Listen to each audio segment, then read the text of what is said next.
Welcome in, everybody, to another episode of Scurry and the Scrub. This is episode 12.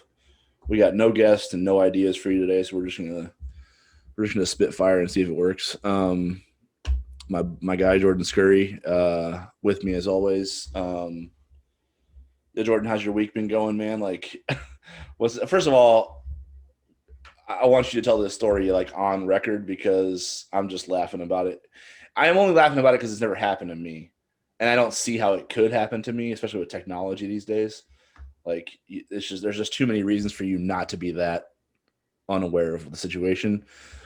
But not only did you run out of gas yesterday on the way home from work, Here we but go. but Here we go. but you said it's like a relatively frequent occurrence. Like it's happened before, and you said it'll happen again, which means you like are just Yep. not like there's almost that's almost like a you problem, not a car problem. Essentially, is what I'm saying. Yeah, Like it is a me problem. okay, It is a me problem, and this is why I so give couldn't the folks even. give the folks the like the lay of the land in terms of what it's like to run out of gas in Boston traffic, for God's sake.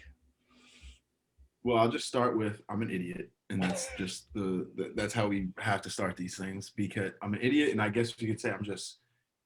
I said yesterday I'm just cheap, and like I go to and from work, which is just like a mile down the street, and so like I usually don't look at the gas tank ever, and like think that that's gonna be what I have to fight during the day.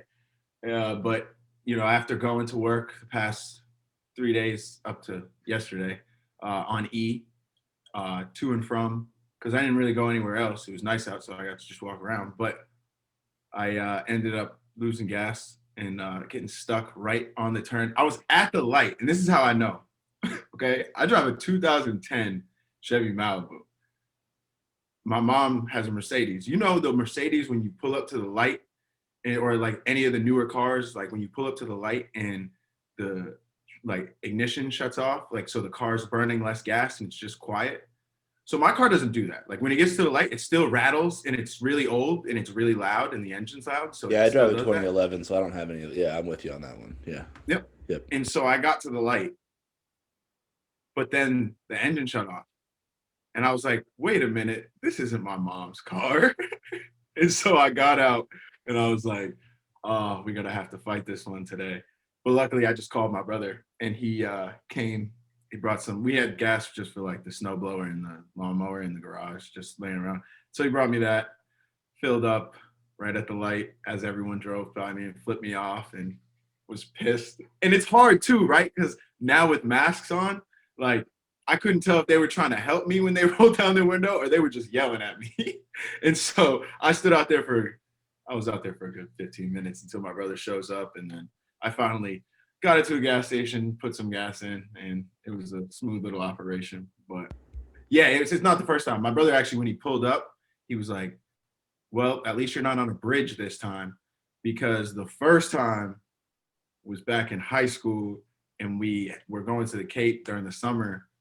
And I just had, again, I just don't, it's a flaw of mine that I just don't look at the gas meter ever. Like, I just think if the car turns on, I'm good to go. I'm an idiot, like I started with.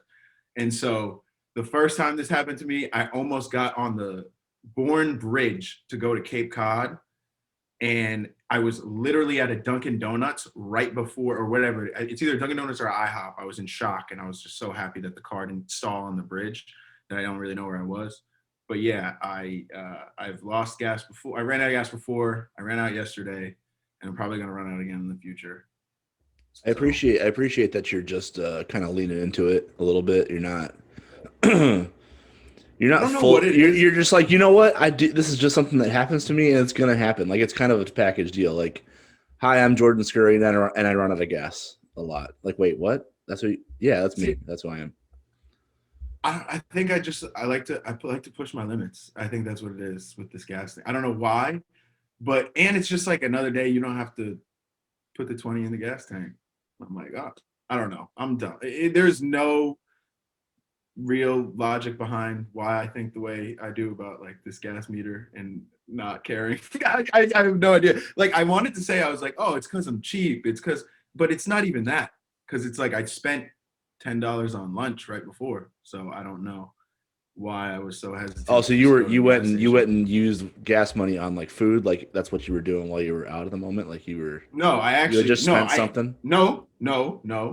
Good. I'm glad you asked this part. I actually went home on my lunch break to eat lunch at home because I was trying not to spend money so I could spend that money I would have spent on gas. But then I literally was on the way. I You was used on the more like I was on gas the than I you was on needed. the way to get gas, and then it was like, no, you're not. I'm pretty sure that's why they put like food in gas stations now, so people can have that. Mm-hmm. Look, I need to get Mm-hmm. something to eat. Oh, I need gas too. I better just like let's just make a trip of it. You Mm-hmm. know what I mean? I think they Yeah. call it quick trip, right? Is that what they call it? Yep. Yep. For a reason. I mean, out in the Do you guys have Midwest, we have Casey's? Do you guys have Casey's General Stores? And nope. oh We got damn, you Cumberland get Farms. what's there? Do you guys have good pizza there? Oh yeah, Cumberland Really? Farms hooks it up. Cumberland Farms is like tier. It's nothing like in Nebraska. Nebraska, you can get everything you need at a gas station. Like at Right. least out here, like Cumberland Farms are sometimes they'll have like the like coffee shop and food and stuff like that in the Cumberland Farms, but there's no quick trips either. It's tragic. I miss quick trips. So it's tragic. So we need to go. We need to like do a comparison then. The next time when we get all vaccinated and we get together in Mm-hmm. person, you need to bring like some Cumberland Farms pizza, and I'll bring some Casey's pizza, and we'll just like do a taste test, and we'll see. Casey's is better. Casey's is Oh, better. you're already We can okay. do that. Cool. Yeah, I didn't want to I can do. brag. I didn't want to I can do like that put it out there for that you much, now. but okay. Okay. Cool. Yeah. So you No, know. it All is right. Midwestern. Like I will just say, Midwestern, just the gas stations and the gas station experience in general is just better Don't because they it's do you like know in the Northeast, everyone's out here in Boston. They just want to get in, get out quick, and they're rude. Like in the and they're in rude? yeah, That's because like it's like that's yo, like the give me. defining characteristic of Boston is rudeness. Well, they're Yeah. like, give me my coffee. I gotta go to work. I gotta give me Yeah. my like I gotta go, and Yeah. it's like okay, all right. Like then no small talk, nothing. In Nebraska, you can go buy a pack of Skittles and the dude will have a 30-minute conversation with you like about nothing. They just got time. It's That's just that different experience. we have too much time. It's like there's the only place I can even like compare to like a Casey's or a typical Midwest like highway gas station, right?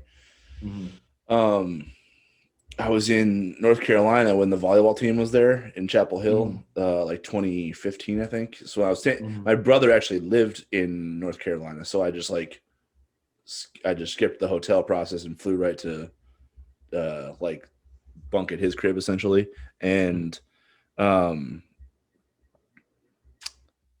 so he's like, dude, you gotta check out this gas station. I think it's called like Sheets, like so it's I think it's SCHEETZ. He's like, I got a Sheets card or whatever. And I was like, what's that? He's like, just take this, go to the gas station, like, and just go wild with it essentially. Cause like, and I didn't know I didn't know what to do with those types of instructions. I'm like, go wild with it. What are you talking about? Like, what do they have that's good? He's like, dude, I can't really explain it to you. It's just because you can mix and match so many things. Like you can get wild and they'll make it essentially. So think about Okay. like the stupidest shit you'd try to make like on a Sunday afternoon when you're just bored and don't feel like cooking and you feel like messing with the microwave, they'll make that for you. I'm like, all right. So have you ever been to Wawa? No, I hear about Wawa all the time though too. No, I haven't So been there. so Wawa is like the gold standard of quick trip kind of shops, like gas Okay. station food shops like that. I went to Wawa a lot playing AAU, right? Because when in this area we go the main areas for AAU, like when you're traveling, is like Philly, Connecticut, Jersey. Like that's where all those spring jam fests and all that are out here. And so, we expressions with Z Marcus, we would pile up in the van and we go. And so a lot of the times we ended up stopping at the Wawas on the way and stuff because when you see like a place that people talk about and like it's on the way and it's especially there and you're not gonna have it for a while unless you go back, we're always like, yo, we gotta hit Wawa. Wawa is just so great because like everything, it's just one, it's so easy to like get everything you want, like and actually create a whole meal. Two, it's affordable. And then three, they're open 24 hours. Like Oh, it's 24. Oh, see, awesome. that's a game And you changer, can right? order like real sandwiches. So it's not like just you go in a gas station, it's like a pre-made something. It's like you go to like now they have like kiosks where you go and you can do it like on a tablet and it's like done for you in minutes. And so Wawa is like the gold standard. They have all the best snacks because it'll have like Wawa has like the healthy stuff, but it'll still have like your Doritos and your classic gas station stuff. So yeah, Wawa is still I think the top. But you bring up a good point because I want to know. So do you Now I'm guys do you have curious to Wawa see. in Boston? Is that just like the East No, Coast? no, No, the where is it? closest one to here is like Philly. I Oh, think there's really? one Okay. somewhere in Connecticut. Yeah, I hear the Philly people talk about all Philly. the time. Yeah. Mm-hmm. Okay. Yeah. We got. I want to know now. This brings up a good point. I want to know like what all the classic like what the per region, right? Because like in the South, it's like Sheets and Publix has even some like that, like Publix grocery store, but like you know what I mean, like whatever their gas stations are, like for South, Northeast, Midwest, West. I'm curious now. That's a good question. I mean, like, so the two that come to mind for me are Bucky's and Casey's. Mm-hmm. But obviously Quick Trip, we have Quick Trip too. Uh, yeah, that's interesting. I don't know. Like, Bucky's, Casey's, because here it's I've just only comfortably. really been like east. You know what I'm saying? Like, so I'm Mm-hmm. from the Midwest, but I had a lot of family, Mm-hmm. eastward. So Mm-hmm. that's like the base of my. I think the furthest south I've been is like Charlotte when you guys were there for the tourney. Yeah. That's like the furthest south I've been, I think. So Yeah, no, I'm we'll get not. into this. We'll Yeah, use our resources. We'll start because we know some, obviously with Antoine Denzel, Florida. So we'll get yep. their input.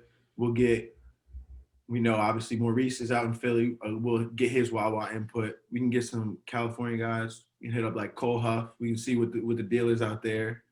I mean, now we know Midwest and North. We'll figure it out. Well, wait, does We'll get back to Texas counts as south, right? Does Texas count as south? Texas. No, Texas counts as Texas. Yeah, that's what I was gonna say. You didn't know about this? Come on, I wasn't. Well, I don't know what that. I mean, it is like obviously if you just put a compass on the um, map, it is on the just like. and it even is look this, at in recent news. recent.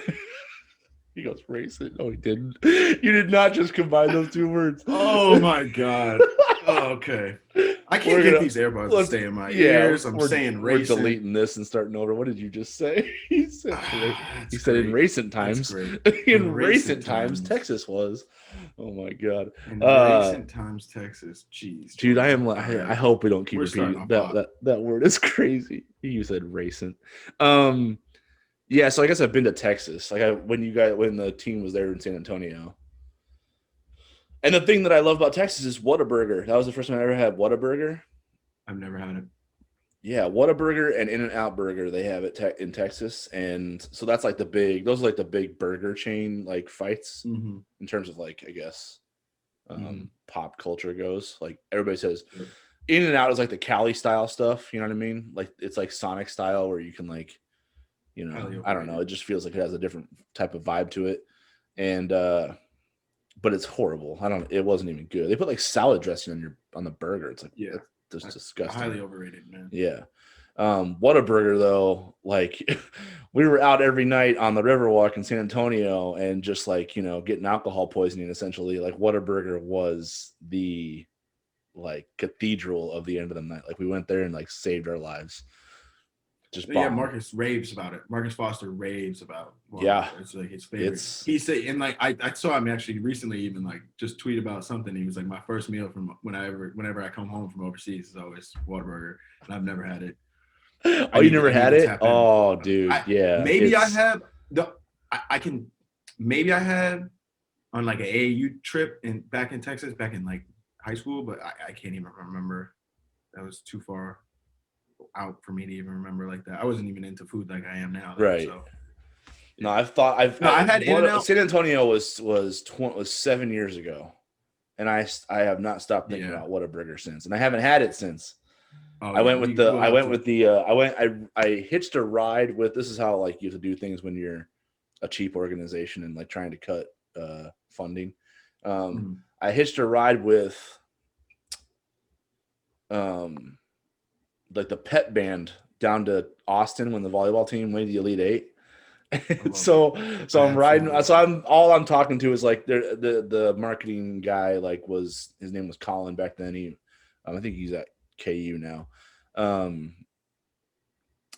So I was just like we were on this bus and we were driving, and I knew we were in Texas. So I'm like, oh man, we got to hit up Whataburger because I haven't had this in like 3 or 4 years. And it literally, Nebraska doesn't have it. I don't go anywhere where it exists. Like this is the only place I've been to that has it, and it was unforgettable. So we gotta hit it up. We went to In-N-Out the first night, and they're like, just try this one. It's really good. Like it's better than Whataburger. And I was like, all right, fine. I'll try it. But if it's not better than Whataburger, we have to go to Whataburger. And they're like, okay, deal. And it wasn't good. It was like it wasn't good. No.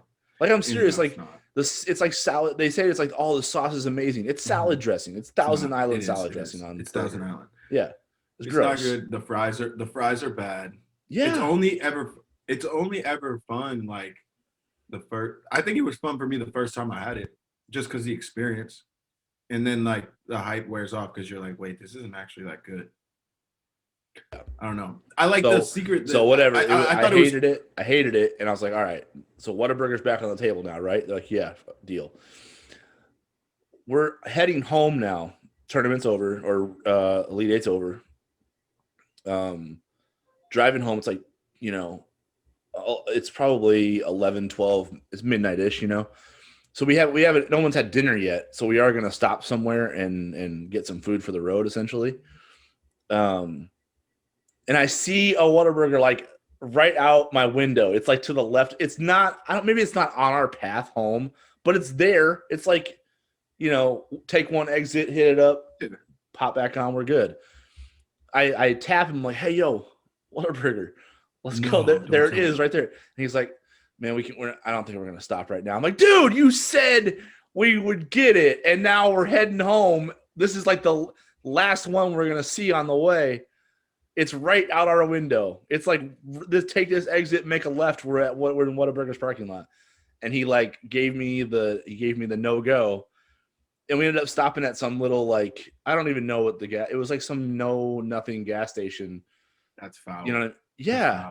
All I did was grab like a bag of Funyuns or something or Chex Mix, and that's what I ate on the way home from Texas. Oh, Whataburger to Funyuns. Yeah, Whataburger to Funyuns. Think of the drop off there. And then the only burger I had all weekend in Texas was In-N-Out. Massively disappointing. Oh, I'm so sorry. Yeah. So not only did I put Whataburger on the table for everybody, we chose In-N-Out instead. Got Whataburger as a compromise. And I was looking forward to it. And then we ditched it for some gas station snacks. And I'm like, good God, this is horrifying. So yeah, I haven't had it. So I haven't had it since 2014. And I'm like, and that's my, right. So we got to hit up, we got to hit up Texas. We'll have to do a Scurry in the Scrub. We'll get a promo from them. We'll have to do Scurry in the Scrub, Whataburger testing. It'll be good. For sure. Yeah. We have a whole episode where we just try everything on the menu, every different burger, and then review them on here. We can do That's the thing. I only had the me call some people at Whataburger. I only had the burger, but people swear by the honey chicken biscuits or whatever. People are like, "Oh, you got to try that." So I haven't. You said honey and biscuit in my mind just as. You're like, what? They have that stuff. Let's go get that. Let's go. A burger joint has that. Yes, they do. Yeah. Yeah. I know. Yeah. So well, it's Big East tournament week. You fired up? Do you watch the women's tournament at all? Did you watch any of that? Paige I saw some of it. Temi and I saw some of the highlights. I saw some of the buckets, but I didn't follow. Dude, man, Paige is gonna be. Talk to me, yeah. Paige is nuts, dude. Yeah. She plays like a pro, man. Like all the cutting and her feel, it's like she's freaking 18, 19 years old. That's just stupid. I think the women's game is growing super fast. She's from Minnesota. She's from Minnesota. Yeah. And then so she's already the best player in the country as a freshman. Yeah. And next year they have a stupid class and AZ Fudd. AZ Fudd and Paige Beckers are phenoms. They're prodigies. And they're gonna play on the same team for at least 2 years in college. I don't know if people realize this, but the Steph and Clay, the Splash Brothers show, all that kind of stuff, that's coming to a college basketball arena near you next year.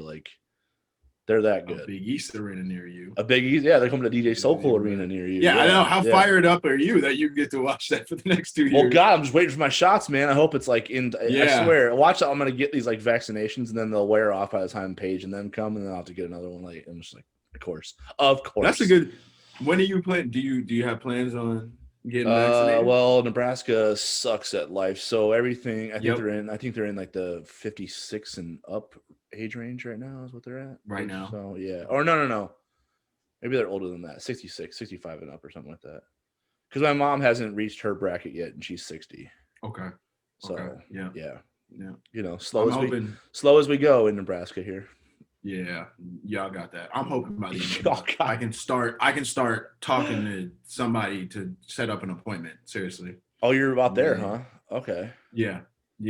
No, I've actually just even some of the people I work with now, like, have signed up to get theirs at the end of the month. So I'm hoping to like reached out to my doctor and all that just to be like, what am I supposed to be doing to make sure I can, get life moving again.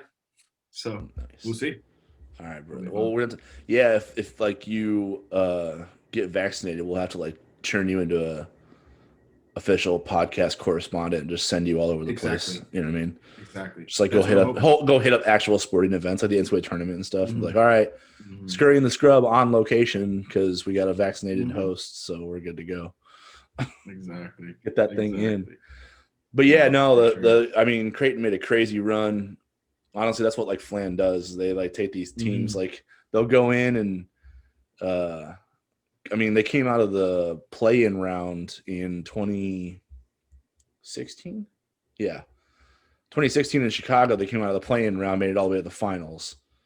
So like that's 4 games in 4 days. Like that was crazy. So today was another, like this weekend was another one. Like Temi Carda, she had 26. I saw that. 26 the first day, 29 the second. It's like I was about to say, I was like 29 of them things the second night. That was just serving out buckets. Those are what I did see. Like so, and I looked it up. I was up till like 2 a.m. looking it up last night because the Big East has like a huge record book and they have all their box scores. So I was just combing through them and I was like, she averaged 23 over a 3-day stretch, and I'm like, I wonder, like they've had some really awesome players and like Maya Moore, Diana Taurasi, like Suber, like Rebecca Lobo, so many Skylar Diggins, like so many buckets like that have played in this tournament. I'm just like, I wonder where this stacks up, and I'm going through it and it's like, oh my God, I kept crossing off years. And I got back to Angel McCautry, who's playing with the Las Vegas Aces right now, like 5-time WNBA All-Star or whatever, was the last one to average 23 or more over a 3-day stretch. And then before that, it was Cappy Pondexter. So in the last 25 years, only 3 players have done it. Temi, and then 2 like surefire Hall of Famers, essentially. Man, like, shout out so, Temi. I know. Temi. That's big time. Like I knew she was balling out, but it was different. Like, she went to a different level. That's crazy company. That is crazy company. Good for her, man. Yeah, I know. That's awesome. Yeah, especially for her, like, because she has decided it's going to be it. You know what I mean? Like, she's not going to come back next year and take that free year. Like, she's got plans for her life that she's ready to embark on. Like, so there was they do have a chance to make the NIT this year, and it sounds like if they got it, they would play in it. So she might not be done, but they went into this weekend thinking this was it, and she played like there was no tomorrow for her. And I love when players do that, because it's like, they recognize the moment and they don't let it like consume them in terms of negative energy. They just go all out and they show you their whole, like they put the full bag on display, and they just put it all out there. Essentially, she didn't like come off the court ever, hardly. I think she sat like 2 or 3 minutes all weekend, 3 games. Like she played 40 and went nuts. It's a good point, just because like for someone who had made, because obviously she had to have made this decision in her head before, like we're saying now, like knowing she was going to be done, for her to like be in that moment and just really even thinking, you know what, like if this is it, I'm gonna go kill. Like that's awesome. Like I wish I could have gone out like that. That's like the best way to kind of go out, and that's just, I don't know, just like really notice, like living in the moment is kind of hard, and to take advantage of it is even harder. So credit to her, man. That's awesome. Yeah, it was cool. It's just like you see someone who's just like gets in that mindset of like, I'm gonna shoot first and ask questions later because I don't have it tomorrow. So like, let's go. Let's let it rip and see what happens. Yeah, and then they, I mean, I think a lot of people are going to take away the performance of the freshmen like Emma Ronsick, Morgan Malley, like they're the future of the program, and they had awesome tournaments. And then, Yeah. um, Diarca Pryor's a sophomore; she had a career weekend. Like, there's a lot to look forward to for the future. But that was like Temi's last stand essentially, and she went off, and it's just cool to see that. So good on Temi. Yeah, she made all tournament team. So Paige won MOP, obviously. Yeah. And then Kristen Williams, Olivia Nelson Ododo got represented UConn on the all tournament team. Lauren Van Clunen from Marquette, Maddie Segrist, who's a bucket from Villanova, and then Temi. That was it. So she went out. She went out. If that's her last go, if they don't get to the NIT, she went out. She went out good. And on her last game in Omaha, she dropped 24 on UConn, like going head to head with Paige. So she put her best foot on the last one. Yeah. And in such a tough year, just to see her have her success, because like again, being in such a weird year and knowing it's your last year, it's got to be difficult. So for her to find her stride, especially towards the end, got to give her credit. Sure, for sure. Yeah, so we got some all Big East love for the men's side too. Like their tournament's starting tomorrow. Yes, with the play-in round, and Marcus Zagorowski was first team. Damian Jefferson was second team. Shout out DJ, like breakout year. DJ. And then Denzel Mahoney was honorable mention.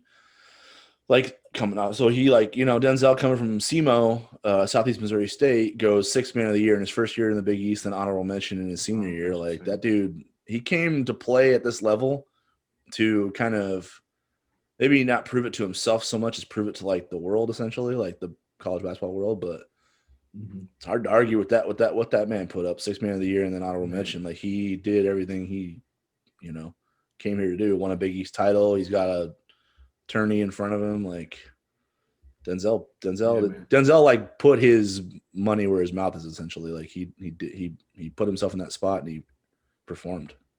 Yeah, he worked, but Denzel was just more so. He just once he got the opportunity, because you could see the work just from it. I mean, I was there obviously his whole redshirt year, just the work he put in and just his game and the way he had always played. Like I just remember back to his redshirt year playing in like the scrimmages that we have at the beginning of every year, where it's like scout guys plus red shirts versus what is presumed to be the starters. He would always like just make all the right plays. And I remember one time he really went off and like tons of scrimmages he would just always like defer, but like one time he really went off and it just made you realize, like I just saw it then that I was sorry to interrupt, is this the one where he hit like 10 threes or something like that? Yeah. Because I wasn't at this practice, but John Niatawa from the Omaha World Herald, he hit me after. He goes, dude, Denzel, oh my god, he like didn't even get words out, and like he's a writer for a living. He's like, dude, Denzel, and I'm like, what? And he's like, dude, I was like, did he get hurt? What happened? He's like, no, he went off. He is it.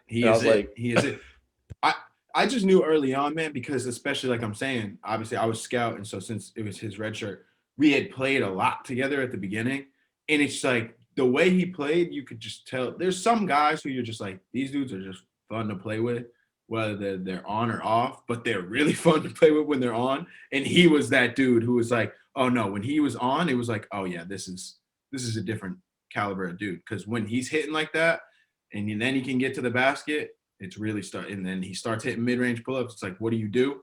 And so for him to just be able to now show it, I'm just so happy he's getting the recognition he deserves, because put a lot of work in and he bet on himself. So just like DJ, a lot of all these guys, man. So put the work in, bet on yourself, and then double down. So that's kind of what I'm saying. Like Creighton put together a roster of dudes who had chips on their shoulders, right? All of them. If you just isolate each one, they all kind of have a story of where they were slighted in some degree. Like, Denzel coming from a mid-major, DJ being lightly recruited out of the Chicago area, like Marcus being lightly recruited out of the East Coast, like, and you bring all those dudes together, and they just have like a burning like desire within them to just like take no prisoners. Essentially, they play like that. Because you know what happens is when you get a bunch of these guys together, they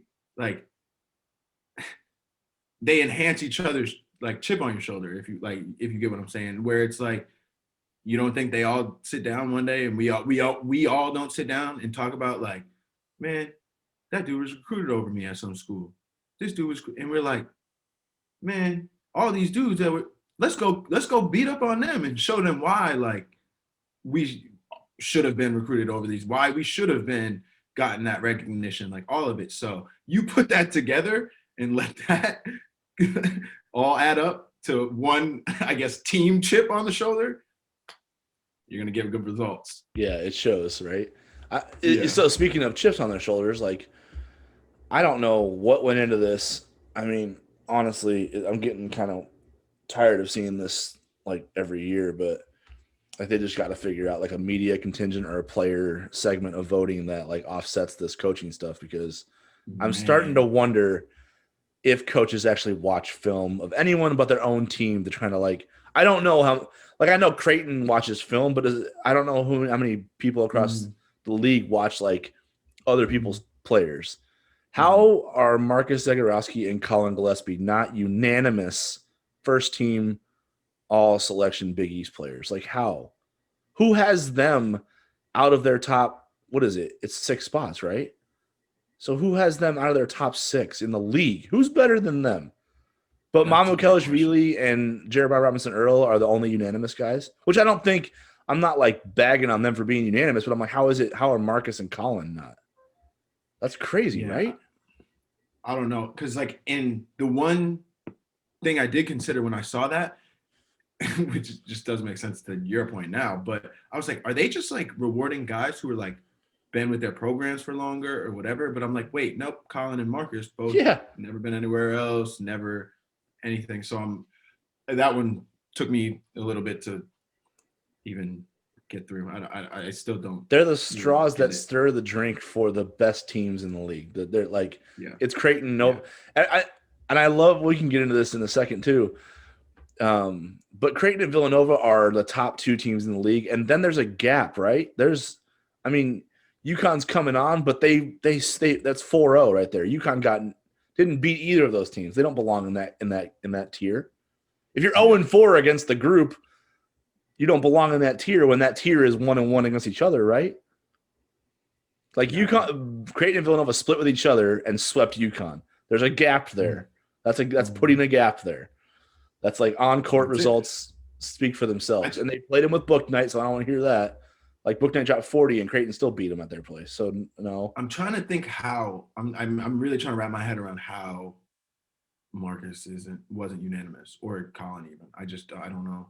I guess for the both of them, it could have come down to like we've been hashing on all year, where it's like, oh, I'm sorry, Marcus was injured for a little bit at the beginning of the year. I'm like Colin now too, I guess, with his injury. But I don't think injuries should play a factor in this decision right now. I mean, first team. If injuries, okay, so let me entertain that then. If you're right, which wouldn't be the worst justification in the world for it, I could get behind that. If you're right, though, Book Night is first team. Not unanimous, but he's first team. So Book Knight's first team, and he missed like 80% of, how many games did he miss for them? Of their conference games they played. Like at least 50%, right? Yeah, I want to. Yeah. Let's just go with that. Okay, so you got to move it down now. So like if Book Night is first team, despite missing games, the injury excuse doesn't work for Marcus and Colin not being unanimous. That's what I'm saying. So like, in a normal world, that would be a justification for it, but not now. Not when you have Book Night on the first team as well. Like he missed a crazy amount of games. It doesn't make any sense. I just don't get it. Because the other part of it is like it's kind of like a spoiler alert, you know what I mean? Like because the unanimous guys are the guys who are essentially going to be the player of the year contenders. Because you're not the way the coaches put it together. It's like you basically list your players from best to worst essentially in like a group of I don't know how many, it's 10 or 15 or whatever it is. So for Marcus and Colin not to be unanimous means they're outside the top 6, I think. And if they're not unanimous, that means they're not going to get enough votes for player of the year.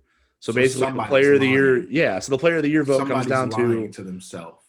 To themselves. Somebody's not even on their little ballot or whatever.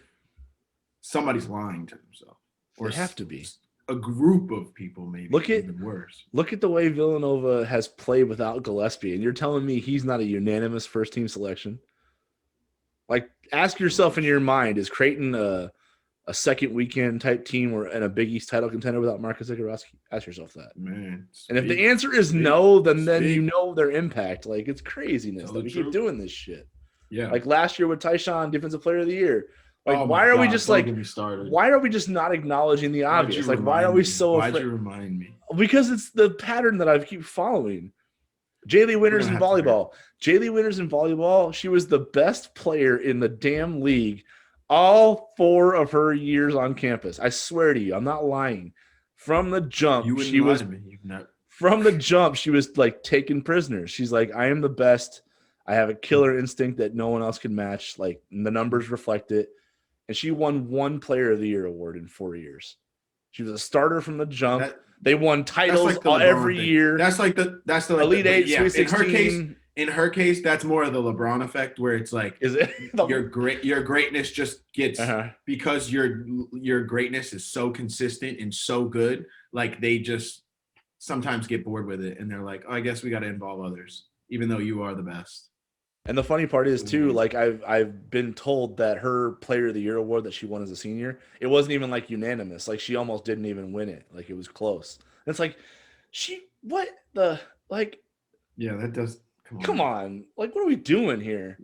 What are we doing? Do we need to have a segment of "Come On, Man" on Scurry and the Scrub? Oh, maybe we're just like, take this. We might need wrong. We might. Yeah. I just like, and then so last year Ty doesn't get DPOY. He is not even a unanimous first teamer, despite being the best 2-way player in the league. Like, Marcus is second team. Marcus is second team All Big East. Like, and now this year he's not even unanimous first team, but he's your preseason Player of the Year. He's the marked man every night, and he's still putting up numbers. Same with Gillespie, and he's not unanimous. Like, what are we doing? Are these coaches like serious with this? Like, what? Are these coaches serious? Like, is it? What are you doing? That could be the name of the segment. Are these coaches serious? We just make it, dude. What's the justification? Are these coaches serious? Like, Mamu and JRE are the only ones. That's it. Like, really? Oh, those are the dudes. Those are the dudes you sweat the most in this league. JRE and Mamu. That's it. Marcus just gave Butler 32. Like, easy 32. He missed like 2 shots.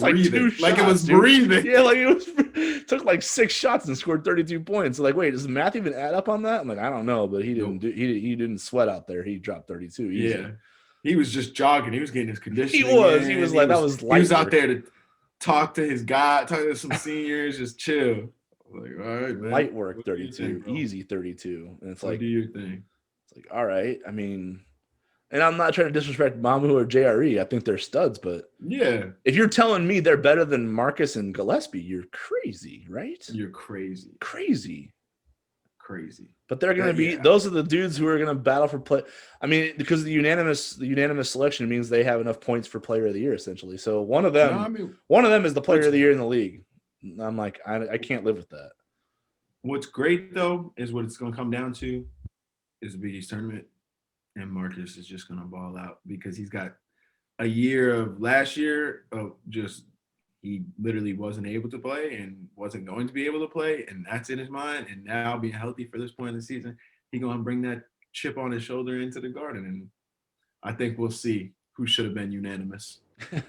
Yeah, I'm curious about, we've talked to the guys like off and on about it, but I don't know. Can you take people inside that locker room at halftime against St. John's and what it felt like knowing that you guys weren't going to have a chance to kind of chase that Big East tournament title? Like, am I wrong? Did you guys won the league, but did you not go into New York feeling like you wanted to like put an emphasis on it? Like, there was the 3-way tie for the title. You guys kind of wanted to make. Did you guys want to put a stamp on it and say, yeah, we tied for it, but we were the best team? Yeah, we made it a huge point to be like, especially because at that point all the same talk comes back around that it's just going to be Creighton's not. It's going to be one of the years they get to the tournament and just lose in the first round again. Like they're just going to be this and they're just going to be that. And we really wanted to at that point be like, you know what, we have to show, no matter if we win this or not, we just have to show in this tournament that we are for real and that we are for real come this tournament. And so that was just our whole mindset going in.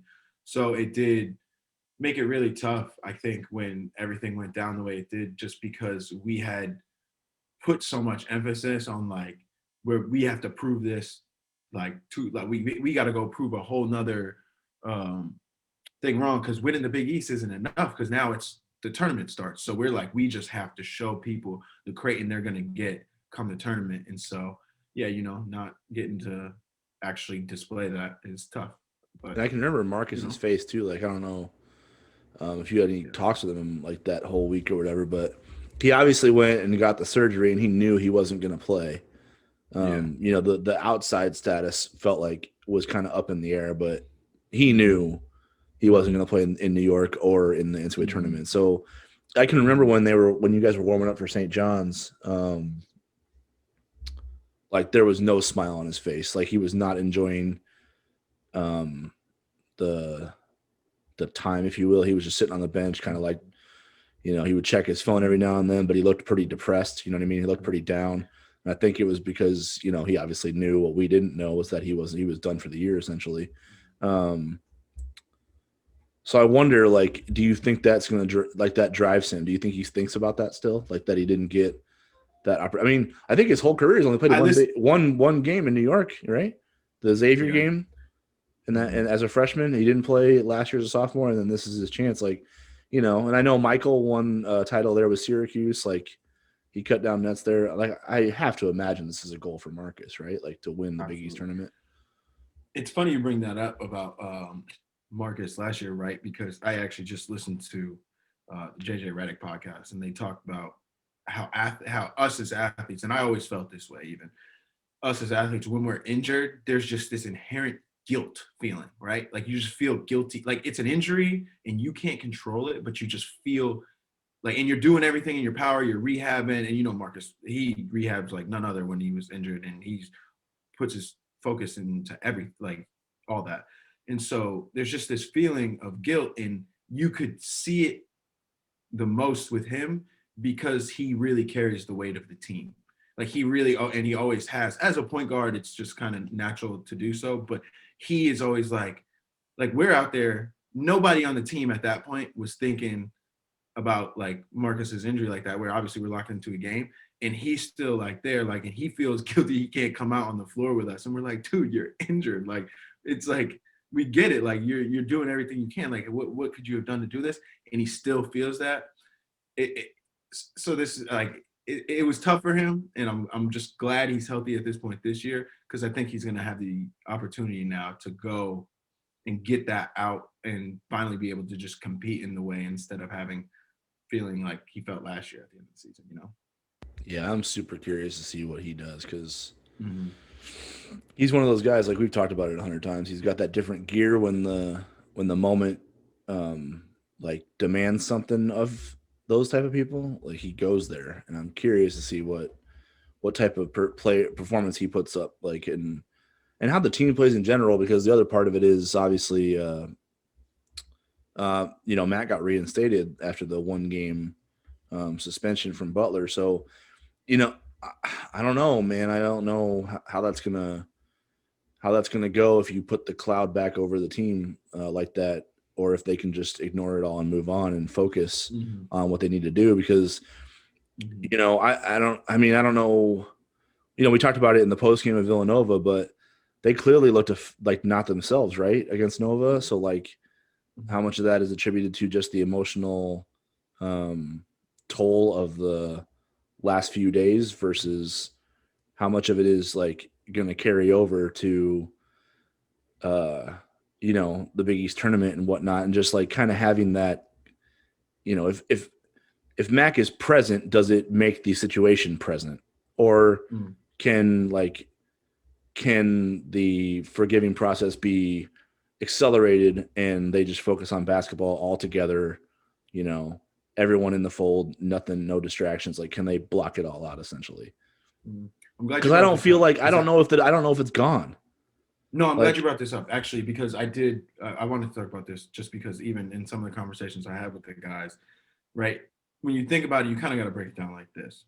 Um, that whole Mac situation happened like so fast for them on the road at Nova that it was like, obviously you're saying like, yes, if Mac's present is the problem present, because that was just so fresh in the news breaking and the game being like all that pressure on the game. Like that game was for the Big East championship. Like I don't think we spent enough time talking about that. That game, if there was fans at that game, we would have realized how much bigger of a deal that game actually was, I think.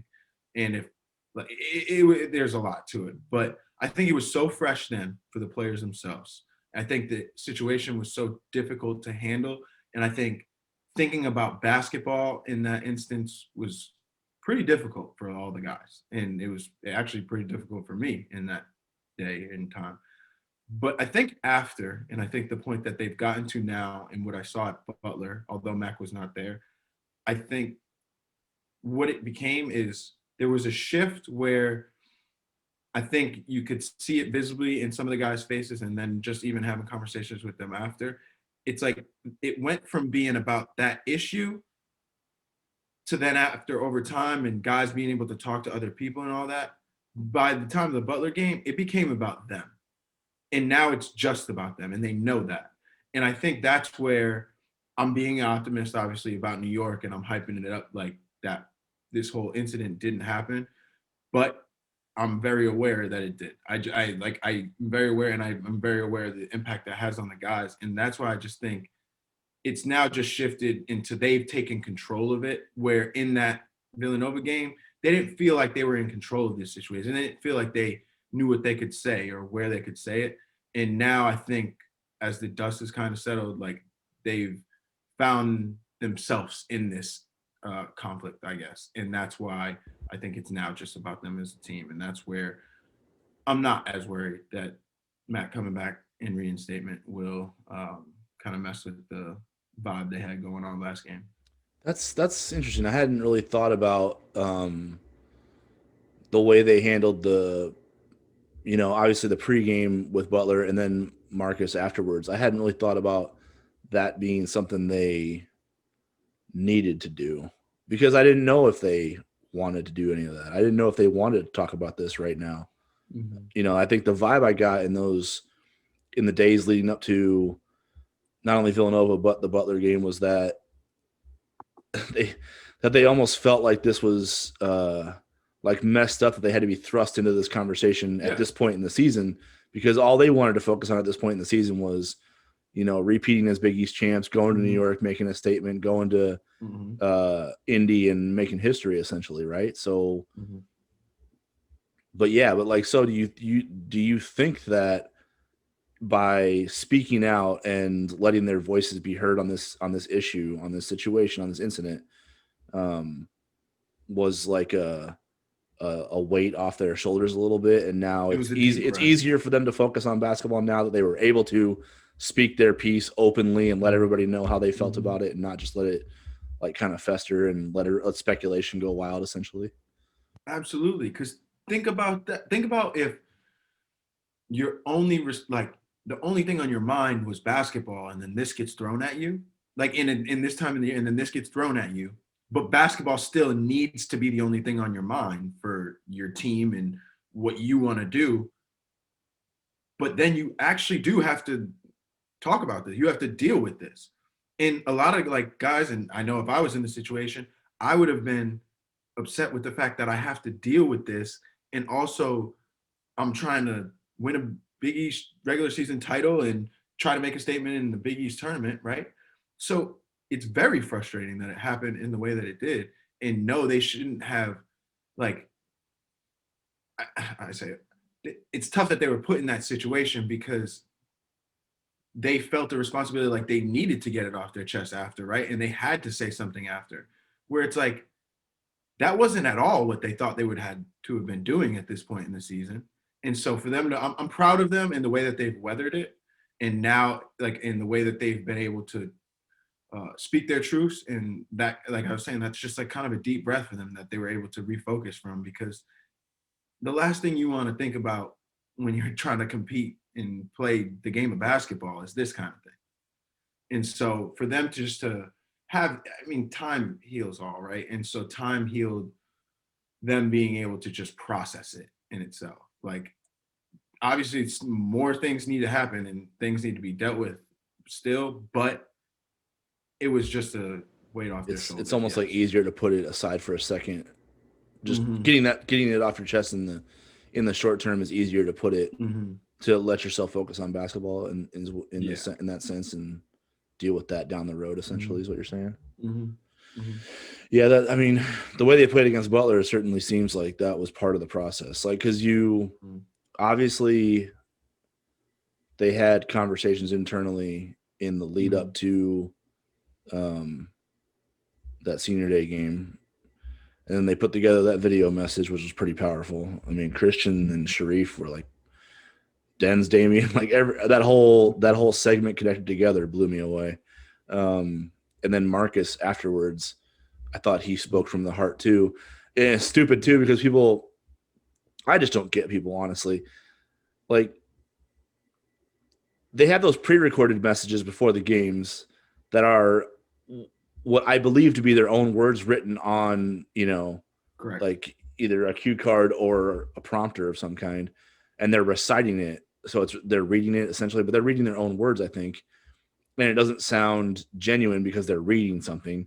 So, people criticize that as not being genuine, but then Marcus comes up to the podium and speaks from the heart, and because he's speaking from the heart, he has pauses and ums and a whole lot of like actual real-time thought going through his mind that you can see it processing before it comes out of his mouth, and you're like, why is he like, what's with all the ums and like what the pauses, like couldn't they, I mean, Creighton should have like polished that up a little bit, and like so it's like they're almost like damned if they do and damned if they don't. Like Marcus spoke from the heart and got criticized for not being fluid.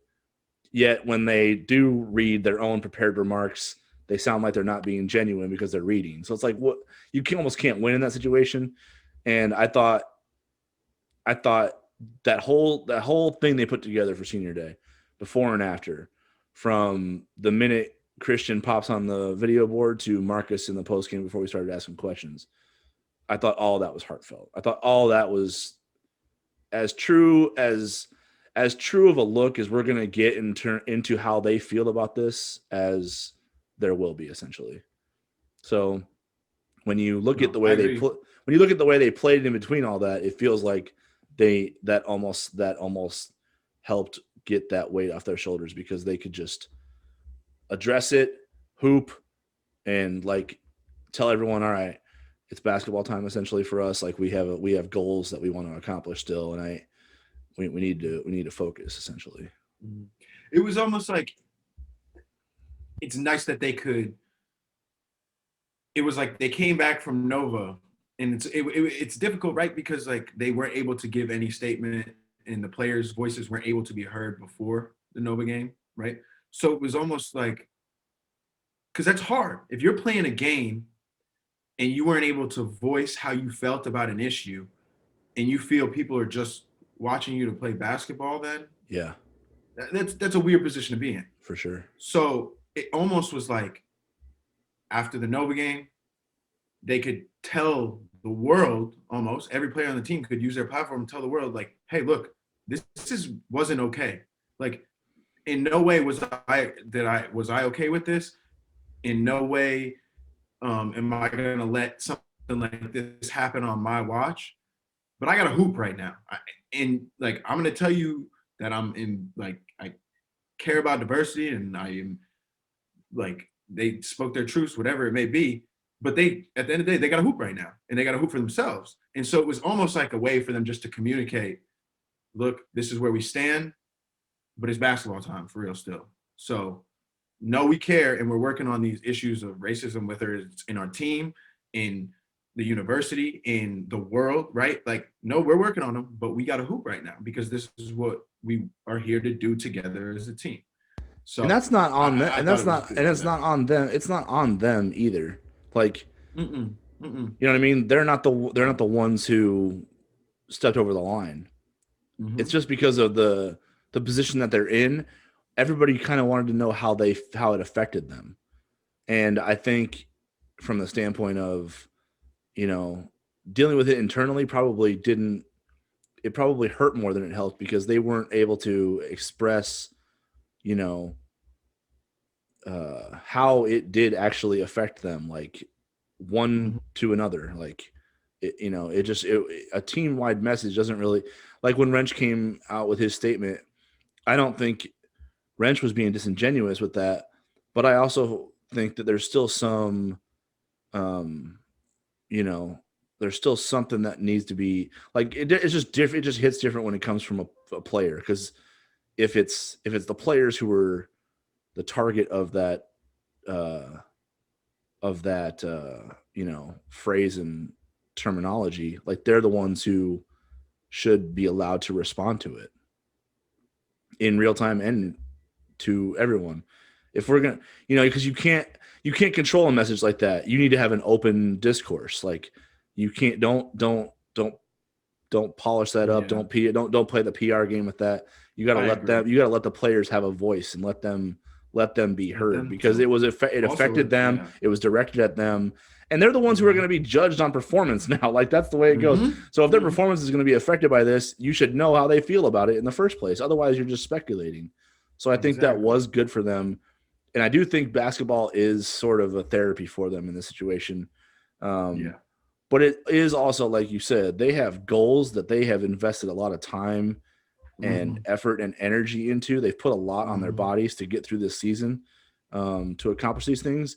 And I don't think they want to have it derailed by something like that they didn't Mhm. have any control over. Like, they weren't the ones who said it. They didn't create this hysteria. Mhm. They didn't create this outcry. Um, so I mean, they're the victims in this situation in a sense. Like, Mhm. they have to like, I think it's important that they speak, that they're heard. But I also think at some point, as irresponsible as it may be to the bigger picture, I can't help but feel that we owe them the opportunity to play this out before we get back into it. Like, I don't want to stick to sports. I hate that crap, right?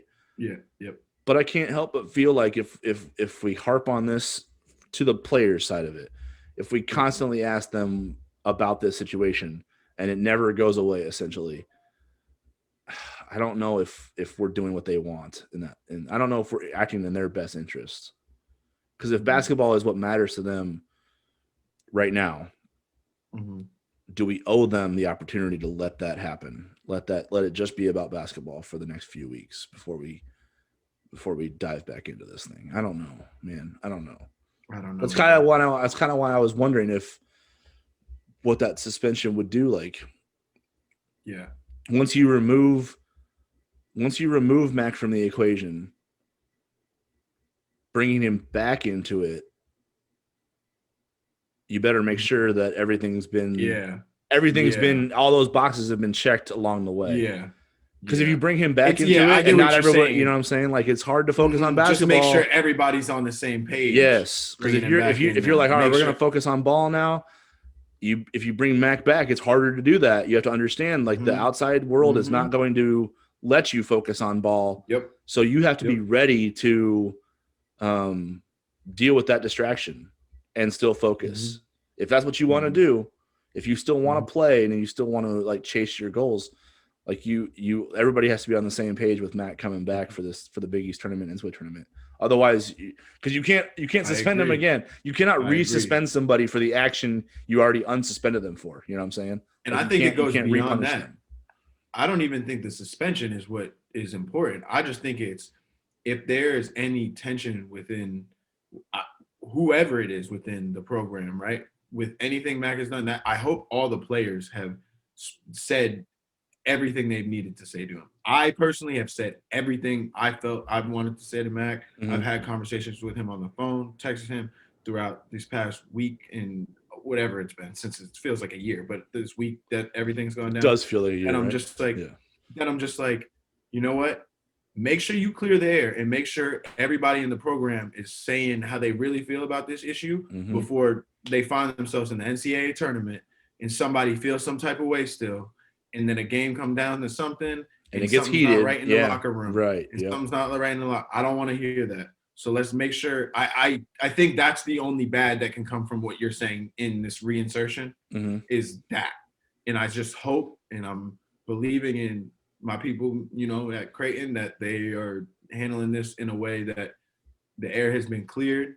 What everyone's and I'm not saying that, what everyone else has needed to say has been said, and now it's actually that's why, and I hope that's the reasoning behind why he was reinstated, because it was everybody else got what they needed to get out and said how they felt about the situation, Mm-hmm. and then it was a result of that, not a result of some university policy and whatever they released in their statement that I just don't believe. Mm-hmm. That's not what I hope this was based on. I hope it was based on the players, because this is about the players and it's about how they feel. And if they feel like this is what, and that's what I wanted. That's all I really wanted to see after this. All I wanted to see, you could have made it simple. Players want Mac back. Like, cool. If they wanted it and they had a conversation with him and wanted him back, Yeah. good. Not up to the university to me. It's not up to, like, that's where I'm just like. But it mattered more hearing from Marcus, right? Like hearing Marcus. Yeah. Like, yeah, because that's the player. That's not just saying and like we voted and the players wanted back. I will like hearing Marcus talk about it was impactful. And I want to go on record and say this though. I talked to Marcus on the phone the night before, and for anybody trying to come at him about him, like how he articulated his message after that game, how about you put yourself in his shoes? Like, that's a tough position to be in, first of all, and that's a really hard thing to get out. And we're not all he's focusing on basketball, and he has school right now. I'm sorry, he's not focused on being a public speaker. Yeah, he's 22 years old. Like, yeah, I'm sorry. Yeah. And so but what I did want to say on record is I had the conversation with him the night before, man. Like I had talked to him, and he was like, I knew he was struggling, and this is why, like, we had chatted about it and texted, but I knew when we talked, and what he was saying is he was just like, you know what, man, like, this is just, he's like, it's tough. He goes, because like he even said in his statement, yes, there are the racial issues and all that, right? But this is just like somebody who's been at all these practices for his whole career, and like as a point guard, someone who he bounces his ideas off of what he's seeing on the floor and stuff like that. And so he was like, I'm just not gonna have that tomorrow, like, and that's when I started to when it just became about basketball, just basketball speaking here, right? I'm like, oh, I feel for you, man. Like, and he has to go out and just play basketball. Which he'll be judged on, right? Because he'll be judged on. He'll be judged on his individual performance on the basketball court, right? Yeah. Yep. Mm-hmm. And so that's where I was like, I feel for this dude, and I'm just like, for people to like say that one, just know he said the exact same thing to me the night before. So it was not he wrote it in his notes the night before. It wasn't something he thought about. No, it was just he said it to me, so I know that's how he felt, and so he came out and said it the day of, right? Mm-hmm. And I just think for him, it was just like a buildup of a lot of things, and so that was the most that was what I wanted to hear. I wanted to hear from him like that, and I kind of wanted to hear from every player like that, right? Yeah, because that's really what it was. So I think now that those, like, a lot of the guys have been able to get that, like Marcus did, out there in the universe, just for people to know that that's how he's interpreting how this whole situation has gone down. Mm-hmm. And I wish just more guys could have gone on record and said how they felt about how everything is going on right now. I really wish that could have been. Could it have been worse than what we read? Yeah, like the worst part about it was what we heard, right? The worst part about it was what Max said. Mm-hmm. What are you afraid of hearing from the rest of them for? Yeah, put my guys on the podium, man. I really I did have a problem with that. Yeah, like, that was the messed up situation. Was like Max said the worst of it. Let us hear from the rest of them. What are they gonna say that you're worried about being out there? Mm-hmm. What's gonna happen? Let them just like get it off their chest. Let them speak about it. You know what I'm saying? And then you start the process of forgiveness and moving on. So if you want to focus on basketball and you want to accomplish, like, you feel like this is you feel like this is a special group capable of doing things that have never been done before at the program, let them have their say, and then they can focus on the task at hand. But it's hard for them to suppress the true emotions when they feel like it's still bottled up inside of them, and focus on, like, what hand they need to take away, like where Butler's going on, when they set this screen action, or like what happens when, Harris and Tater on this side of the floor and Golden's over here, like all that stuff. Like how much you can't put all that in their mind on top of school and expect them to be locked in and error free for the most part out there. Like if you want them to be play free and easy on the court, you got to let them release everything else that's inside of them essentially. And unfortunately, their coach stepped in it and it has to be addressed. But the worst of it came from him. You know what I'm saying? Like that's not you're not gonna what do you there's nothing they can do to your image as a university that wasn't done worse by the head coach essentially in that regard. So let him speak. That was what was the troubling part of that whole first 2, 3, 4 days or whatever before they finally put everything together and let it be known how they felt. That's all that anybody wanted was just like, how do the players feel about this? If you had done that from the jump, you could have maybe, I mean, I don't know what the Villanova game looks like, but if it matters to you, you could have done that from the jump and maybe they would have played like they weren't thinking about maybe they would have played like the weight of the world wasn't on their shoulders that night. You know what I'm saying? Because it felt like it was when they played. Mm-hmm. The last thing I'll say on this before I change gears, because I have a question I want to ask, but I just hope this is not the thing. And I've talked to my guys, and the guys I talked to on the team, from the ones I have spoken to, they've all said they've gotten everything they wanted to say to Mac out, because in talking to some other former teammates, they've encouraged me to tell just some of the guys on the team now to make sure they tell Mac everything they're feeling, like in everything, in all the ways, just because they're like I just alluded to before, like you don't want this to, there still be conflict going in if you're actually going to try to play in this Big East tournament and then NCAA tournament. Like don't let there still be conflict, right? But what I'll be pissed off at is if these guys are like in a couple years or so when they graduate and they were like, yeah, no, I was just saying all that because we had to focus on ball, but I was really still pissed. Like I really just don't. I hope that's not the narrative. I hope everyone's being truthful in the fact that they have gotten everything out. But looking ahead, just change gears. Unless you got anything else, I don't want to cut you off. No, I'm just playing. I'm bouncing. We're bouncing off each other. So if you want to change gears, let's do it. No, we'll play a game. We'll play a game of changing gears real quick. Because I did have a question, and I thought about this earlier, just looking at the Big East tournament, right? Mm-hmm. So I obviously only had 4 years Big East tournament, and I have some of the best memories, just whether it's Marcus Foster's shot or all that from. You have an ear infection or something? What's going on? No, these don't stay in my ear, bro. Oh, okay, gotcha. These like the AirPod Pros, great microphone, great audio. They do have great. Since it's not like the one. I don't know.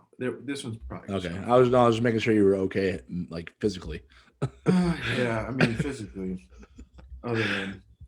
My bad. I didn't mean to cut you off. I was just like he is touching his ears like every word that comes out of his mouth, he goes to a different ear. So. Yep, my bad. Yeah. No, go ahead. But no, so.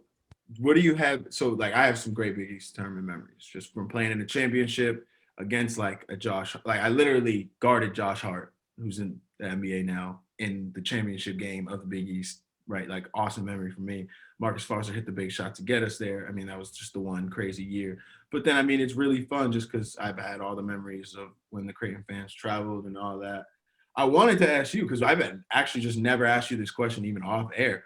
What are your, because you've been, covering the Jays just longer than I was even playing there. So what are your favorite Big East memories? What do you remember the most about, I guess, Big East I'll open it up. I don't want it to just be Big East. I want like conference, like tournaments. Give me your top three. That's a good question. That's a good question. Like I'm going to out myself here, and I never got to go to St. Louis. Like I just didn't have. Yeah, whenever I was as I was an adult, I didn't have the means to get down there and like room and board and all that. And then when I was a kid, my dad just never took me. So, my conference tournament experience is strictly New York, which I don't hate. I feel like I'm in my element in New York City. I don't know why. Like I'm just, like my dad's from Dobbs Ferry, which is like a suburb of New York City essentially, and my mom's from, Rockford, which is like kind of in the Chicago area. So I feel like I'm a city kid essentially, even though I'm from La Vista, Nebraska, and like a town of less than 7,000 people. So whenever I go to New York City, I just feel like this is me. You know what I'm saying? You know me. I'm like, I always like speak first, ask questions later. Like Yep. you give me shit Yep. about it, but it's like it's funny at No, the same time. Like it's it. you talk like a New Yorker. You're at least a fast talker. You don't See, talk like you're from the don't I? Midwest. Well, At that's least you don't. because Yeah. because like I grow up in my family get-togethers like out there are just like the loudest person is the one everyone's listening Yeah, to. that is the one everyone lit because you have Yeah, to. It's yeah. just this is what we do out here. We don't wait till we're done. We speak over each other to get the point Mm-hmm. across. Like that's how Mm-hmm. it goes. Yeah. So No, my people family know they can hear get-togethers. me on this podcast. The Yeah, amount of times that I've cut you off on this podcast, they're like, yeah. "Oh yeah, he's from the Northeast." That's how it goes. Like that's just how I was. That's how I was raised. Like if you want your voice to be heard, you have to like be the It's loudest one in the beautiful. room. Yeah. It's beautiful. Yeah, Breeds a it's beautiful actually it's journalist. actually It's just horrific. great. I don't know if you go through these conversations like on the phone, but I'll be like talking to my uncles and stuff like on three-way for birthdays or holidays or something, and it is just the loudest, most obnoxious conversation. I mean, and Mm-hmm. if you're not in the conversation and you're just in the room with the person having the conversation on the phone, you're just like, "Good God, what are you yelling for, man?" And you're just like, Oh, "Well, you they're want to know what yelling used? too." Oh, what used to get me though was I have aunts and uncles that I would call on the phone, and not only was their volume already loud when you're talking to them, but they're also not just having a conversation with you because they have a house full of people. Uh And huh. so you then feel like you're in the house Yeah. and you're like, yo, what do I was like, I'm on the like, I'll be like, Auntie, I'm on the phone with you. What do I have to do to get your attention? Like, stop yelling at everybody in your like, oh, it was just There's like 10 yeah. people in the house, and you're like, So it's like you're on the 11 phone with on like, one. Yeah. mm-hmm, I call love your it. aunt, but you're really on the phone with 10 people. Yeah, Like seriously. it's yeah. That's so damn true. God, that's true. Yeah, so like I said, long story around that, but like New York is like where I feel home essentially. Like when I go there, Mm. you come out of you come out of the airport, grab a cab, and then you just like you start driving towards the city and you're just like, God, I can already feel it. I can already feel it coming. The Yeah, I can energy. already See? feel the energy, dude. And then I always stay in Hotel Penn, which is right across the street from MSG. Mm-hmm. So it's kind of like in that Times Square area. And so I get out of the cab, and the minute I open that door, it's just like it's just like the city comes alive, and I'm just like, this is where I Beautiful, want to isn't it? be right now. I'm loving Beautiful, it. isn't it? Like it is just amazing. I can't get enough of it. So See, I got my favorite experience with the Big East tournament in New York City, and this is yeah, going to sound a little weird, but it's all part of the same experience. So I can't remember, what was your first year on the squad? 16, 17? 16, 17. All right. So the year before you got to Creighton. So I don't know if you were in New York watching them, if Creighton was on your Oh, radar you yet. talking about Huff Island? Huff Island, were you there? Huff Island? Oh Yeah. yeah. Oh yeah. Okay. All Oh right. yeah. 35 of Okay. them things? Yeah. All 35 of them? The 35 of them. go? You Yeah. talking about the go? Yeah. So were you in the Go building for Huff? that? Yeah. Okay. I was not in the building. All I right. So watched it my on TV. I watched all experience. 35 buckets. All right. So my experience from that starts with dinner beforehand. So my guy, Alex Sindelar, you know him, right? He was up there too. Alex was having a trip that weekend. Like My God. I wanted to go to the Empire State Building. So I went there. He went to like the Village, and he was West just like, Village, yep. yeah, he was just partying. Like he knew somebody out there, and he was just like doing his thing. Like he called me Yeah, I got it. at like 3 in the morning in New York, which is, and I'm just trying to get some sleep. And yeah, he's like still out. I'm like, damn, dude, we got like games start tomorrow. Like you got to get to bed.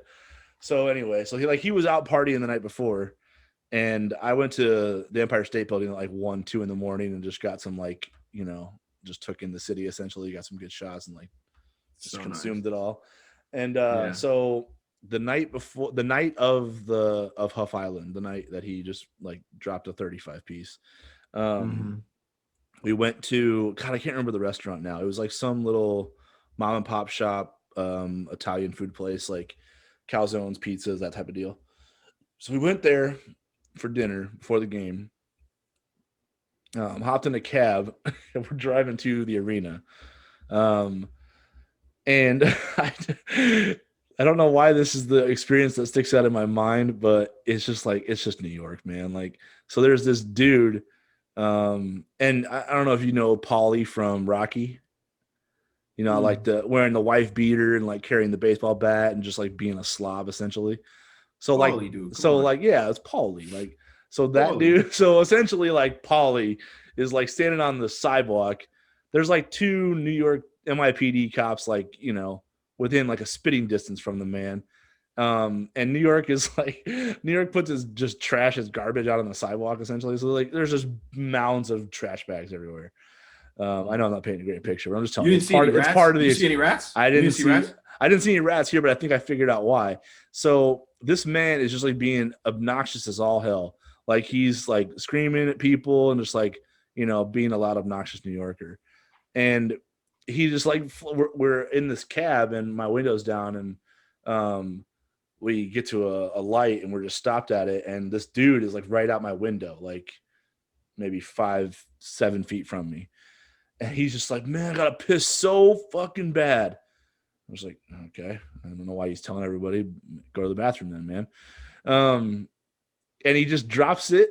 He just drops his pants and like pisses on the sidewalk, like right there in front of like the whole New York, baby. NYPD is New like York, right New there. York. Just going, they're just like, you know what I mean? They acknowledge it and there's like, yeah, we got fucking like murder every night here. We don't have to do that. Like, yeah. So so I just remember that dude just like, he's just peeing all over the sidewalk. Like, it's like 6 o'clock. Like in Nebraska, that needs to be like 2:30 in the morning type of behavior. This dude's like doing it in rush hour traffic. You know, it's like, okay. Welcome to New York, baby. Welcome to New York, baby. New York. Yeah. And then we roll out to the arena and like Huff just goes off, like hit, you know, off all of his kill spots, like money, jab step,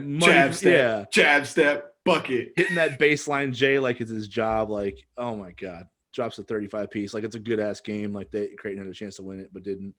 But like, yeah. So Huff's the night Cole Huff dropped 35, starting with the Italian restaurant, and then the man like Paulie pissing on the street in front of the cops that didn't even care, and everybody's just walking by too, like, this is New York, baby, this is life, like it is what it is. And then like Huff just going bananas. Like that's the one experience I always go to immediately when people ask me about New York. I'm like, what's New York like? I'm like, well, it's hard to describe. Yeah, but I love it at the same time. New York's a great place. I can't imagine what it's going to be like without like fans and all that this year. It felt like such a bummer last year too. I mean, I was just from my, I guess, just the half that we played with no fans in Madison Square Garden, the world's most famous arena. It was very eerie. Very eerie. It was. It's just like, and we were at the point last year, right, where now we've had a whole year to like pump in fan noise and play music in the back during games like they do in the NBA and stuff. Yeah, there was none of that. Mm-mm. It was like noon on a Friday, and they were like, it was just, it sounded like a scrimmage at like a preseason scrimmage. Like, right. In practice jerseys. Close family and friends, that was it. It was just like them just cheering their hearts out, but it didn't feel like MSG. That's what I'm like, I can't wait for everything to be 100% full go, because with UConn back in the mix now, MSG is going to be a party. Like that first year, we're doing like Scurry and the Scrub pods every day, like, because it's going to be a party out there. Oh yeah. We're gonna have a bunch of stuff. It'll be great too, because they'll expand. Because you know how the Big East usually does like that Metro series where it's like Seton Hall, Georgetown, St. John's, and who am I missing? Probably Syracuse, right? Is that who the other one is? It was Syracuse back in the day, but it's just like those three that all like play at the Garden sometimes, like whatever. Mm-hmm. Like now having UConn back in there, it's gonna get rocking. Yeah, like I'm excited. I keep thinking about I want those Kemba games to come back, because it felt like Rucker Park. It felt like a Rucker Park. They will be back. A Rucker Park game with like 15,000-20,000 people. It's just like, dude, I just want one of those. Where there's some dude is just a bucket out there and he can't be stopped, and like the crowd is just going nuts. I can't wait. So yeah, that's my favorite. It's great because they will be back, and now Creighton's in the league. It's great. Yeah, because they all. I think every school has like a crazy fan base except for DePaul, right? Everybody's got fans, don't they? Mm-hmm. Maybe George. I don't know. I don't know what Hoya following is like. Every time Georgetown plays every time I've seen Georgetown in that arena. Georgetown has like they play St. John's, so like St. John's fans always outnumber them like crazy. Like, so I don't know how I don't have a feel for Georgetown's like following in the Garden. Yeah, I don't know. Georgetown has more. I just feel like in general they're like the one Big East team that just has more fans of what they used to be than what they are now. Like weirdly enough, but yeah. What's your favorite Big East experience? What's the one that stands out to you? I told like a crazy long story. I'm sorry about that, but like, yeah, that's just the first one that comes to mind. Because you guys get to go out of that. You guys get to go out that first day, don't you? You check in and then you get to go do stuff. You don't get to go out on the town. I mean, yeah, we. Oh, actually, no. I thought you guys. Yeah. 16, 17. I have a great one. Okay. I have a. It's actually it's a know yourself moment. All right, I'll throw that one in there. So obviously, my freshman class, we know who my freshmen, my boys were. Kobe Prost, Davion Mintz, yeah. Davion Mintz, my guys. New York was great, except they made me feel poor, and here's why. Because when we go, we have that first day, right? And I'm thinking, oh yeah, we'll go. Foot Locker, shopping. Maybe I get a pair of Jordans, like cool, like sweatsuit, something like that for the tournament. Like all cool, chill. So we go, and New York has a bunch of different spots, and I'm from out here, so I know where all like the places to get like exclusive kicks and all that are, like which streets, all that. So I'm like taking them around, doing all this, and I'm thinking like one of them will want to buy like some Jordans too, and then I can finally like get something from somewhere. But they're like, nah, can we go like somewhere else? Is there like a mall? Is there like anywhere with a bunch of shopping stores in it? Whatever. And I'm like, yeah, there's like have you seen it? Like, like the department store, like it's like a Macy's and then all that right next to it. Yeah, cool. So I'm thinking I'm about to buy just, a pair of Jordans or whatever. And then Kobe's like, hey, bro, let's go to Gucci. I'm like, bro, I'm in like a Creighton sweatsuit. Like, what do you mean? Like, he was like, no, I want to get some stuff.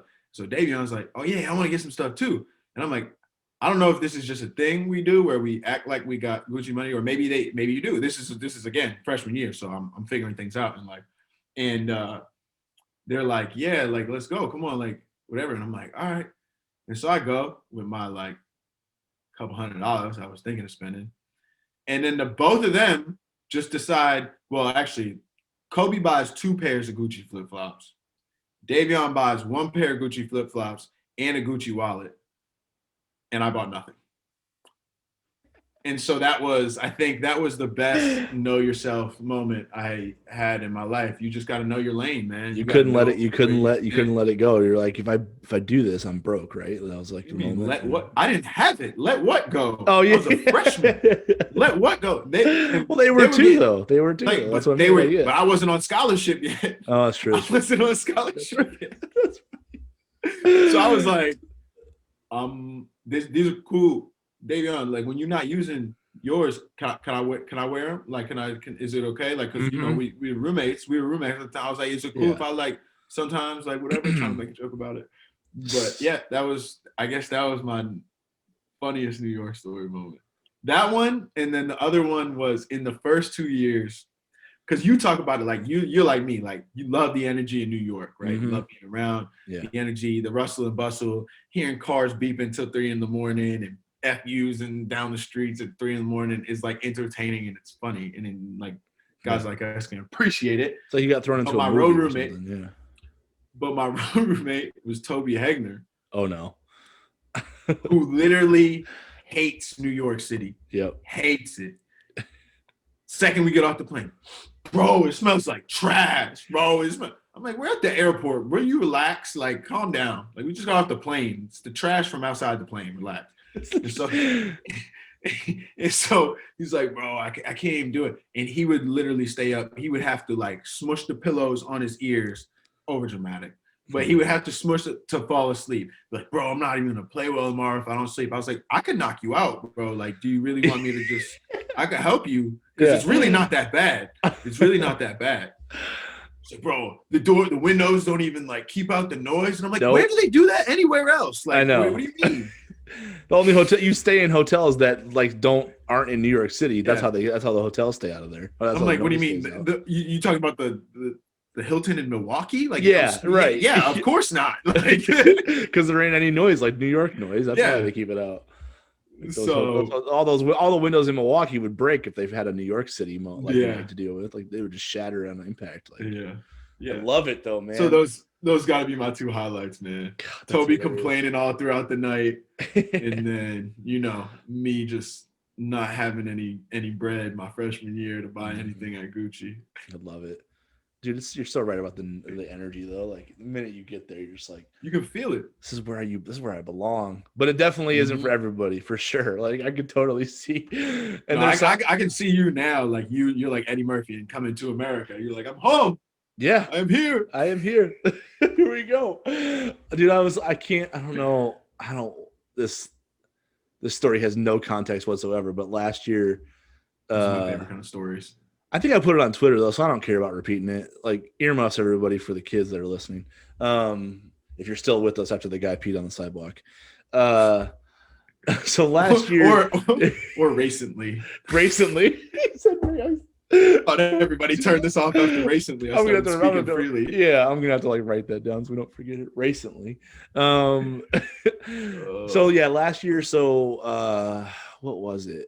I think it was the day you guys were about to play, or maybe it was the day before. I can't remember. Where in New It York? was a blur last year. Yeah, last year. So we were coming. We were all like, the media was all like standing outside the arena waiting to be let in or whatever. So I think it was the day you guys played. So they were supposed to get let in at like, I can't remember what time. No, that was the day before. So it was the day before. We are gonna get let in at 3. All right. So it's the afternoon. They're gonna let us in at 3 to get our credentials and like assignments and all that, and let us get settled in before the play-in games start, essentially.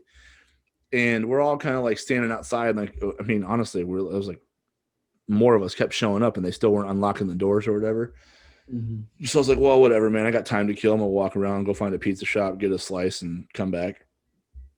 There's such a good So one right next to there too. I know, right across the street, like Caddy Corner, right? Mm-hmm. Yeah, I can't remember what it's called. I never forget what these places are called. I only know them by their like the colors that they emanate in the nighttime. Like it's like green, red. I'm just isn't that just beautiful in I itself? know. I don't identify what there's like. I can't remember what anything's called, but the energy it gives off when you like walk by it at night, you're just like, yeah, I'm coming back there later. Like, so yeah, I went to this. I love Midwesterners that appreciate New York. There needs to be more of you. I know. So I hit up this place like right across the street, like diagonal from the arena or whatever.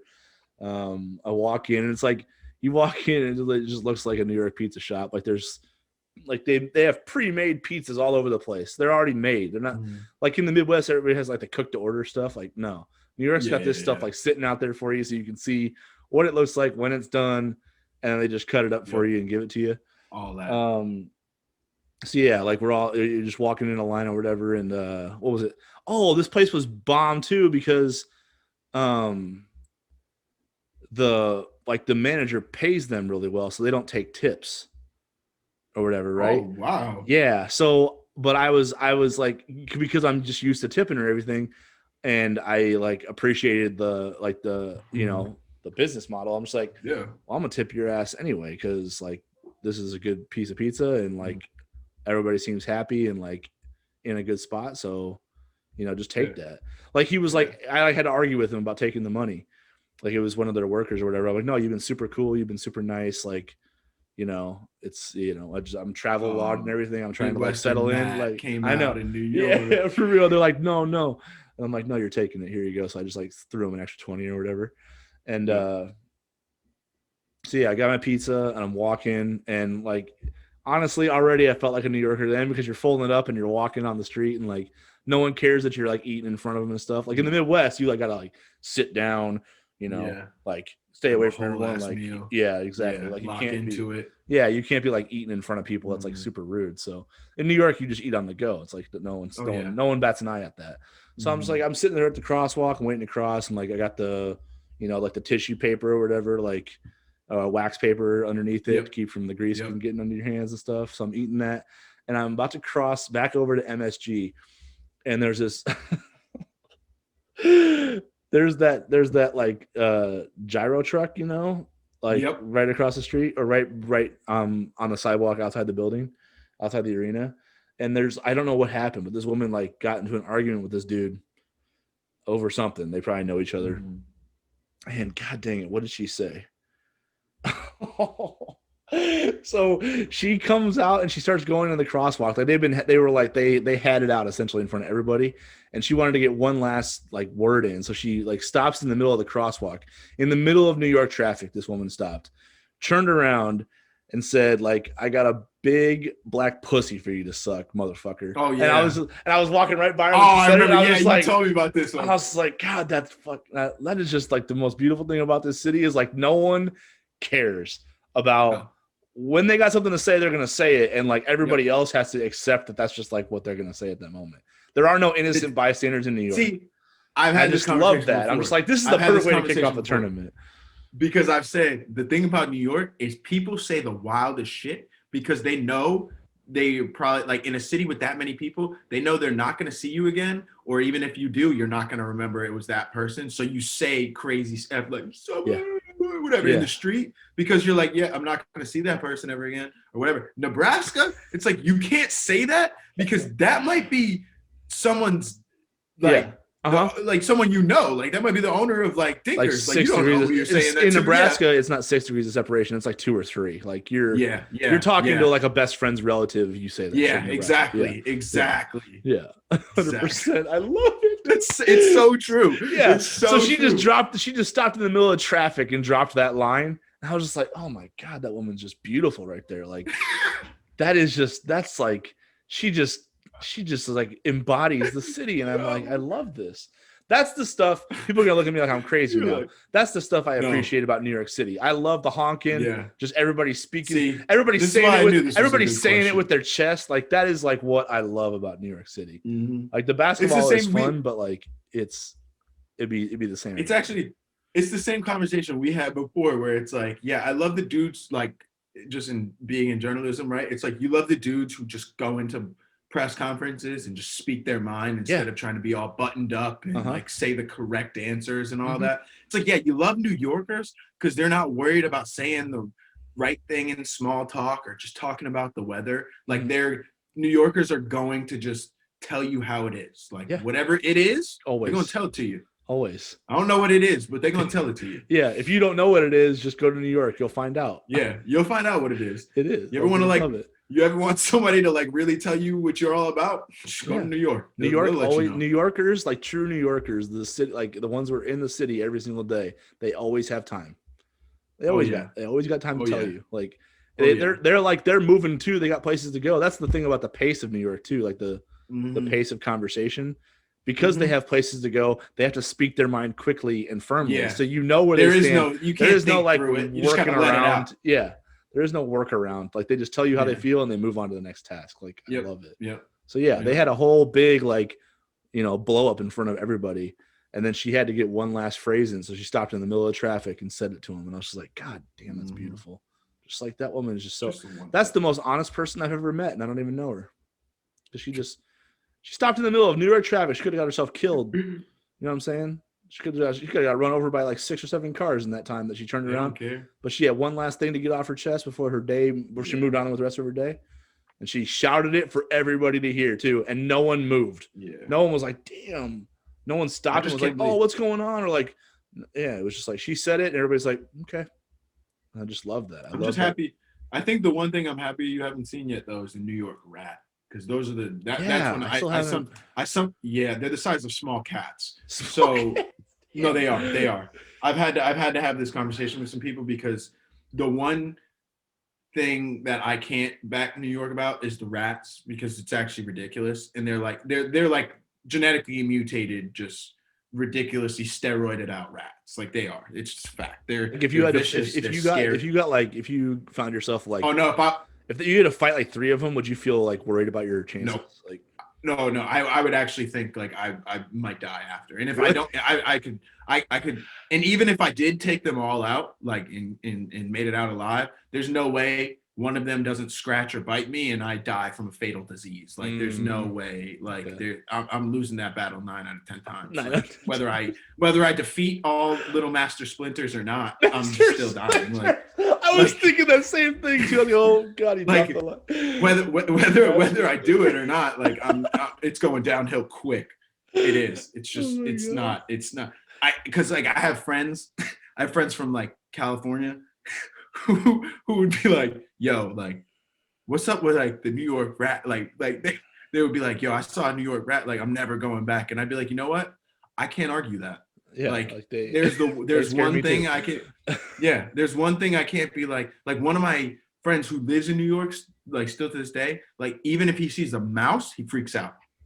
Like he can't see because it's part of the family. They're relatives. He has PTSD. He has PTSD. Like it looks like a mouse right now, but like it'll be a rat tomorrow. Like he's like, yeah, but if you drop this in the streets of New York in like 2 months, it come back and be Jack Diesel. Like it'll know where it's what they like, do. It'll find what's going on in the sewers of New York. I don't know. Oh my God, dude! I don't know if Splinter built like a whole gym complex down there. I don't know. Splinter's got like what's that? Like a Planet Fitness, like Planet Fitness in the sewers of New York for rats. But hey, I just love the way this podcast has gone today. I love how we, started with me losing gas and now we're on the rats. So hey, I feel like we had like a full experience though, and I think everybody who listens like will get the same thing. So it's all good. So hey, hit us up with your New York experiences. Like have you fought Master Splinter? Yeah. Have you fought the Splinter? I think the big if anybody's had any New York rat experiences, I'd love to hear them. And also kind of going back to the beginning, but if I need to know gas stations, like what are anybody who's listening to this, what is your preferred gas station and what do you get there? Is it just gas or do you have a meal you get there? Do you have a drink you get there? I want to know gas station orders because I'm clearly bad at it and bad at gas stations. Give Jordan some incentive to go to gas stations more often so he doesn't run out of gas in his car. Yeah. Please. This is the third time in my life I've ran out of gas. I'll probably have 3 more. So encourage me. If y'all can help me with my gas station experience, maybe it will only happen once or twice more. So I love it. We'll see. All right. Well, that's episode 12, everybody. We're going to wrap this up. We'll come back at you either Sunday or Monday after the Big East tournament. We'll talk about the bracket that will be revealed, and then we'll have Simon Gersberg on from Shot Quality again. And for all you degenerate gamblers out there, we're gonna break down the whole field, and we're gonna use Simon's algorithm to determine winners and losers and where you should put your money, where you should lay your money on. I can't wait. So look forward to that. We appreciate you guys all tuning in for this. Hit us up with your feedback on gas station etiquette and just how to fight rats and just general New York City experiences. Jordan, appreciate you. Always a pleasure, my guy. For sure. Thanks everybody for tuning in. This has been Scurry in the Scrub. Talk to you later.